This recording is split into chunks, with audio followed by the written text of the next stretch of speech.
26 kalau secara ekonomi menurut gua, will be better, dibandingkan dengan 2025, Bro. Oh gitu? Lu Menurut gua. 2026 lu bahkan bullish dari segi ekonomi? Secara ekonomi ya. Secara ekonomi, Secara oke. ekonomi. Kenapa tuh? Menurut gua ada beberapa hal. Yang pertama itu yang gue lihat adalah, pertama pasti suku bunga ya.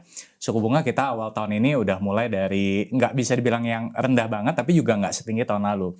Tahun ini kan kita mulai dari angka sekitar 4,75% ya kan, versus tahun lalu mungkin masih ada di kisaran sekitar 6%-an. Tapi itu bukan yang terendah juga karena kita pernah ada di 3,5 sampai 3,75%. Jadi kita tuh sekarang tengah. Tapi dengan kondisi suku bunganya sekarang, menurut gue ya ekonomi satu akan lebih jalan. Yang kedua, menurut gue kebijakan ekonomi kita itu bukan hanya dari moneter, tapi juga dari fiskal yang kali ini. Nah ini yang gue suka sebenarnya, karena kalau moneter jalan tapi tanpa fiskal itu ibaratnya kayak nggak lengkap, nggak Boleh komplit. jelasin nggak moneter itu apa, fiskal itu apa? Gampangnya kalau moneter itu mungkin yang sering kita dengar itu ya suku bunga. Jadi kalau misalkan suku bunga naik, artinya ya ekonomi itu akan berjalan lebih lambat karena bunga kredit akan lebih mahal. Tapi kalau misalkan suku bunga rendah, maka ekonomi akan berjalan lebih cepat karena suku bunga kredit juga lebih rendah gitu. Nah itu salah satu tools atau senjata dari kebijakan moneter.